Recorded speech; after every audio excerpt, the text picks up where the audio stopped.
Hello, welcome to day 152 of Reading and Praying Through the Bible. Today we are reading Numbers 35 from the NKJV version. And the Lord spoke to Moses in the plains of Moab by the Jordan across from Jericho, saying, Command the children of Israel that they give the Levites cities to dwell in from the inheritance of their possession, that you shall also give the Levites common land around the cities. They shall have the cities to dwell in, and their common land shall be for their cattle, for their herds, and for all their animals. The common land of the cities which you give the Levites shall extend from the wall of the city outward 1,000 cubits all around. And you shall measure outside the city on the east side 2,000 cubits, on the south side 2,000 cubits, on the west side 2,000 cubits, and on the north side 2,000 cubits. The city shall be in the middle. This shall belong to them as common land for the cities.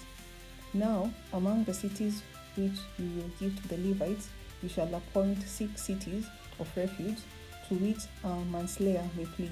And to this you shall add 42 cities. To all the cities you will give to the Levites shall be 48. This you shall give with their common land.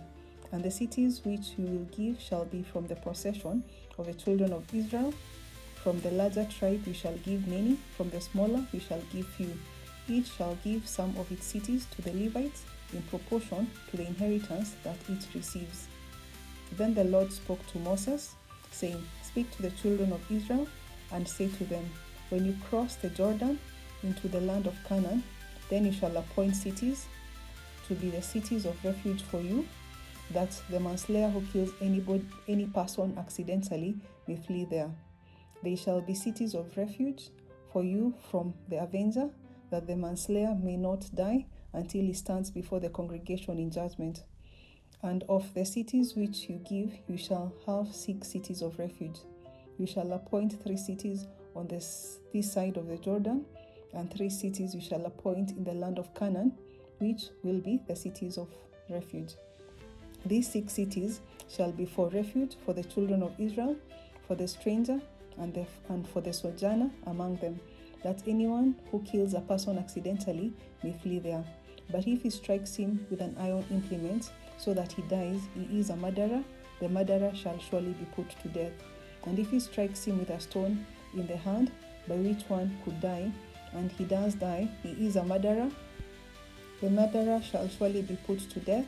Or if he strikes him with a wooden hand weapon, by which one could die, and he does die, he is a murderer. The murderer shall surely be put to death. The avenger of blood himself shall put the murderer to death. When he meets him, he shall put him to death. If he pushes him out of hatred, or while lying in wait hurls something at him so that he dies, or in enmity he strikes him with his hand so that he dies, the one who strikes him shall surely be put to death. He is a murderer.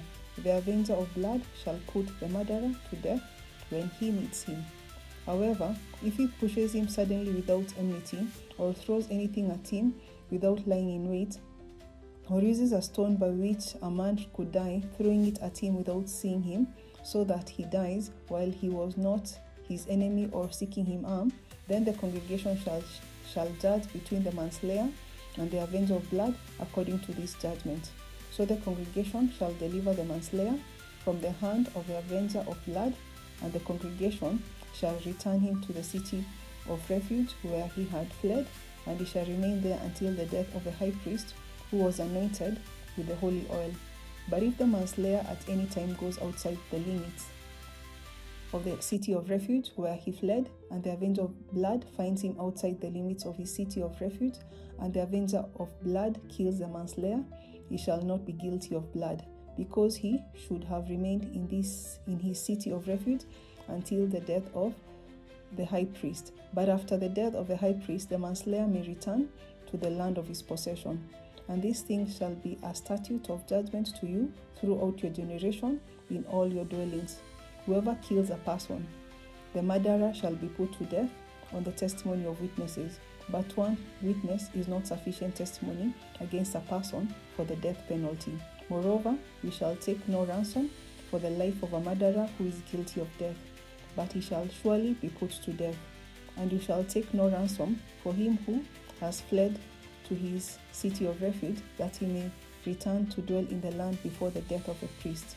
So you should not pollute the land where you are, for blood defiles the land, and no atonement can be made for the land, for the blood that is shed on it, except for the blood of him who shed it. Therefore, do not defile the land which you inhabit, in the midst of which I dwell. For I, the Lord, dwell among the children of Israel.